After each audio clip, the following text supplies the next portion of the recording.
Thank you, Eyal, for organizing this session, and thank you, everybody, for being here. Yeah, so this work has been done jointly with Yan Zhang, who's also in this session, I saw. And as the title suggests, the paper is about, looks into the long-term health effects of giant oil fields, giving some evidence from China. Right, so starting with the main question and the motivation. So our main question is whether oil discoveries and production may carry long-term health consequences. And motivation comes from examining the wealth-health trade-off of oil discoveries and production in the long term. And so just to say a few words about that. So as we know, at the local level, oil discoveries and production induce development on one hand, such as say, improved infrastructure and health services. But on the other hand, they may also carry health consequences such as pollution. And so the literature so far considers this trade-off mainly within the short term. And apparently very little attention was given to this trade-off within a long-term context, and especially with regard to long-term health effects. Related studies, and that's from other fields such as public health and epidemiology, examined this at the cross-sectional level, and so they didn't account for whether individuals lived elsewhere prior to the study, which implies that their health may have been affected by other shocks, not necessarily the oil fields. And so the challenge for estimating, or one of the challenges for estimating long-term health impact, is being able to track the location of individuals throughout their life, which is essential for being able to consider individuals that lived in close proximity to an oil field over a prolonged period. And so in this paper, we fill this gap by estimating the long-term health impacts of oil discoveries and production in China. And we do so by examining the health outcomes of individuals that lived in the same location throughout their lifetime. And that's by exploiting a unique feature in the Chinese surveys that I'll talk about next. So quick overview. In this paper, as I said, we study the impact of oil discoveries and exploitation on the health consequences of individuals in the long term. And in terms of the empirics, we use data on discoveries of giant oil fields in China from 1938 to 2018. And we employ a detailed individual data from what's called the China Health Retirement Longitudinal Study, or in short, CHARLS, which covers about 20,000 individuals across 125 Chinese cities, and it's representative of the Chinese population aged 45 and above. Where the idea is that we consider individuals' proximity to discoveries, spatial analysis, and we estimate the impact of the closest discovery on a multitude of health outcomes in the survey year. So most discoveries were done during the 60s and 70s, and we look into the impact on health outcomes in the survey year, which is between 2011 and 2018. That's the long-term perspective, and we do so by a diff and diff approach, where we compare between those born before and after discovery. Our identification strategy is based on a difference in differences design, where the treated population is those that live in close proximity to a discovery, and the treatment is the discovery itself. Identification is based on the plausible exogeneity of the timing, location, and exploitation of discoveries. And it's based on the unique feature of CHARLS, which is identifying individuals that never moved throughout their lifetime. Right, so going over the main results very briefly. So we see that discoveries made within a range of 60 kilometers decrease the average long-term health conditions of individuals born after the discovery. And although, as the data shows, these individuals are younger, they are happier, they smoke less, and are born into a more developed environment. The magnitude is fairly large. We see that a giant oil field discovery induces an increase of about 25% in the average share of individuals born after the discovery who are diagnosed with a chronic disease. So we have a list of about 14 chronic diseases, and this is related to these chronic diseases, which I'll mention. And that's compared to those born before the discovery. And we see that these patterns are observed most strongly in health outcomes related to chronic lung diseases, heart disease, chronic kidney and stomach diseases, and what's called also the BMI, the body mass index, which is related to being overweight. Last, we see that these patterns also hold when the treatment is when we move into the production phase, not just looking into discovery, So usually discoveries move into a production phase on average after 5 years. So very, very briefly about the literature, we contribute basically to two main large literatures. The first is the one on the long-term health effects of early life shocks, where our main contribution is that we examine the impact of a new factor, which is giant oil fields. And the second literature, large literature, is the one on the effects of resource shocks and abundance, where we look into the impact of resource abundance on long-term health, which seems to have been overlooked in the literature so far. Right, moving to the data. We have two main measures in the exercise, as I said, giant oil fields and the Charles survey. So just to very briefly describe both. First is data on giant oil discoveries. So we use data from Horn, who recorded all discoveries of giant oil fields from the late 19th century to 2012. He defined the giant oil field to be one for which the estimate of ultimately recoverable oil is at least 500 million barrels. These fields have a production lag of about 5 years, as I said, and once producing, they operate for about 50 years on average. Why do we use giant oil discoveries? First, their timing, location, exploitation are plausibly exogenous, and by that we follow the approach of previous studies. We know that they provide a major economic shock, again, been reported in previous papers. And last, we also know that they've been shown to affect air pollution, water pollution, and environmental contamination. And so they're expected to have an effect on long-term health. Our sample focuses on discoveries made in China. And we have altogether 37 discoveries. First one made in 1938, last one in 2006. The majority of discoveries that were next to cities were done in the 60s and 70s, and 4 of them were offshore. Right, so this figure just gives the distribution of discoveries across China. So we see the red dots are the discoveries, and the gray areas are the 60 kilometers radius, which is what we call living in close proximity to a discovery. Next is the Charles survey. So this is a Reach Health survey on a representative sample of Chinese residents age 45 and above. There were 4 waves made for this survey in 2011, 13, 15, and 18. And in 2014, there was another wave, which was called the Life History Wave, where they gave further personal measures other than health. We exploit a panel of all the available years. And so in each wave, respondents answered a detailed questionnaire related to their health and also other demographic, personal circumstances, and economic conditions. And this includes the existence of chronic diseases, weight, mental health, physical abilities, health during childhood, parental health, and others, and also other economic factors such as income and others. We look into all these measures, but our focus mainly is on the objective health outcomes, which are the diagnosis of chronic diseases and the BMI, which again, being overweight, as these enable making clearer inferences.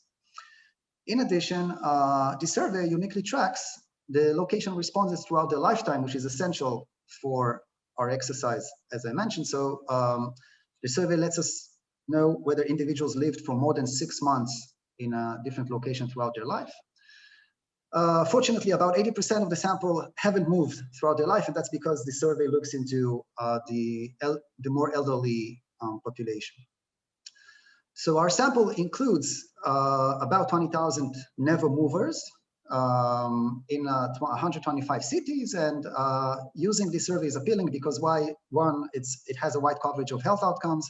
It identifies individuals' location, and 3, it focuses on a proper sample for studying long-term health outcomes, which is the middle age and older population. Finally, it's also been used in previous studies to study long-term health impacts. Right, so our methodology is a standard difference in differences approach. Treated group is those living in close proximity. The treatment is the discoveries. And the meaning of this is that we compare between the differences in the effects in the long-term health outcomes during the survey year of individuals that were born before and after a discovery. So we do a within city analysis where we compare between those born before and after, and we do this across proximities, those living close and those living far from an oil field, where the main conjecture is that the long-term health impacts of a giant oil field located close increases with the fraction of years exposed to it. So individuals born after discovery were by definition exposed to the oil field 100% of their life, whereas people born before were exposed to it to a much lower fraction, sometimes 10% or 20% of their life, and that's the variation we look into. In terms of proximity, we measure this by the distance of the closest discovery to each individual in the sample, where we define close proximity to be within 60 kilometers of a discovery, and that's based on the results, which I'll show in a few minutes. That's a distribution of individuals across distance. We see that there's about 1,300 individuals that live in close proximity in our sample. That is this distribution of individuals across the discovery threshold. So we see that about 4,000 individuals born after the discovery. Right, and that's our baseline specification. So to describe it briefly, what we have on the left-hand side is the health outcome variable. So we look into a few outcome variables, which I'll outline in the next slide. Before is a dummy for being born before the closest discovery. Close is a dummy for living in close proximity. And X is a vector of controls that includes also the age, which is an important control. And we also have CT and wave fixed effects. And our focus is on gamma here, which is the coefficient on the interaction, which gives us the estimate for the long-term health impact of a giant oil field. Right, so outcome variables. We look into 5 main variables, but our focus is on the first 2 outcome variables. So the first one is the health index, which is the average of the existence of 14 chronic diseases, going from hypertension to cancer, to asthma. So individuals reported whether they were diagnosed with one of these chronic diseases at the time of the survey, and we look into an average of that. Second measure is being overweight, which means having a BMI higher than 25, which is the standard definition for being overweight. Then we look into disabilities, whether the individual has physical or intellectual disabilities, vision, hearing, or speech impediments.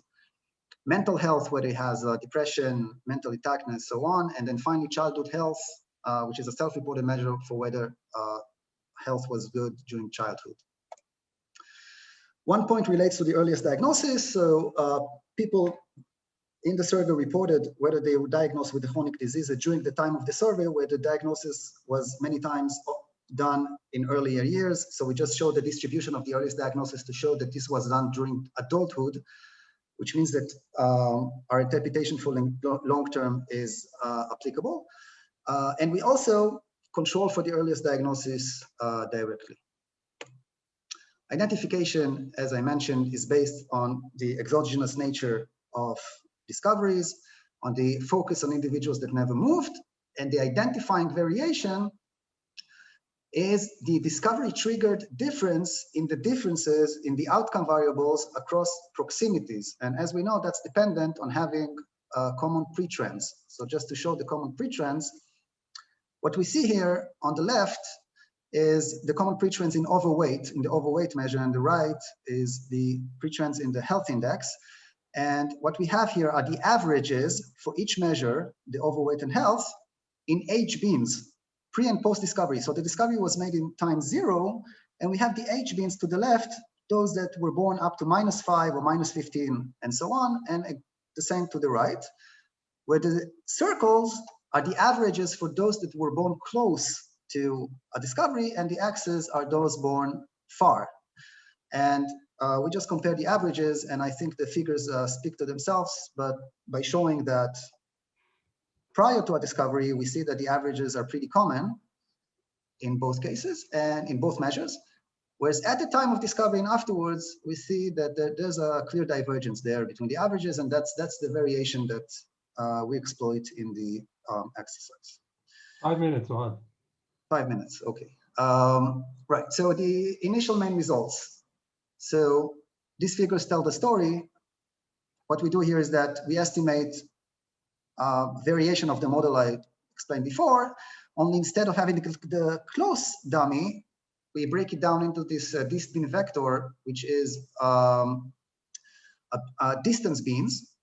different distance beams, so 0 to 30, 30 to 45 kilometers, 45 to 60 from the discovery, and then we estimate everything concurrently in one specification, and we plot down the gammas. What we do here is that we plot down the gammas with 95% confidence intervals, and what these figures show, well, they give the main results, is that first of all, distance matters. So we see that in both cases, what matters is the threshold of 60 kilometers, where in the case of overweight, we see that up to 60 kilometers, individuals that were born after the discovery are relatively, or their share, they have a larger share of overweight people. And in the case of the health index, individuals that were born after a discovery, again, up to 60 kilometers, have been reported to have more chronic diseases. After the 60 kilometers, we see that the effect is close to zero and is non-significant. Right, this is the baseline results of the baseline model, but I think what's interesting here is just columns 1 and 2, which looks into the overweight and health measures. The patterns here are exactly as described with the graph. The difference is that here we can give some interpretation to the magnitude, which is interesting. What we see is that a giant oil field discovery induces an increase of about 25% in the average share of diagnosed individuals born after the discovery. And that's compared to those born before the discovery, which is a fairly large impact. Right, so here what we do is that we disaggregate the health index to the different 14 measures, and we just estimate them separately. And what we see is that the main patterns are driven mainly by chronic lung disease, heart disease, and kidney and stomach disease, which is consistent with the reported types of environmental pollution induced by oil fields, such as air and water pollution. Then we do some heterogeneous effects, and we see that effects on BMI are weaker on educated and older individuals, and the effects on health are weaker for males. Then we look into some potential mechanisms. So here we change the dependent variable for testing different potential intermediate channels, such as smoking, drinking alcohol, doing exercise. And what we learn is that individuals that were born after discovery and live in close proximity tend to drink more alcohol. And that's consistent with, our interpretation is that it's consistent with the wealth effect. Then finally, we do some robustness and additional tests where we control for the earliest diagnosis, we restrict the sample to post-discovery diagnosis. We examine the complete sample, not just the non-movers, but also those that moved, which gives us about 21,000 individuals. We exclude the 8 major coal cities. So coal production is a big thing in China. And so we exclude the 8 cities that are considered to be major coal producers. We consider the size of the discovery through the present value, not just as a dummy for whether there was a discovery. And then we also adopt a different treatment, not discovery, but moving into the production phase. And in all cases, we get the same patterns. Time to finish, Oad. Conclusion. Okay, so in this paper, we examined the long-term health impacts of giant oil fields through the case of China. We looked into giant oil discoveries and the Charles survey. We took a difference in differences approach. Identification was based on the exogenous nature of discoveries and the focus on individuals that never moved. And our main result is that giant oil fields deteriorate the long-term health conditions in what seems like a fairly large magnitude, despite the positive wealth impact, and they do so by primarily affecting the respiratory, digestive, and urinary systems. And sorry for going over time if I did, but thank you.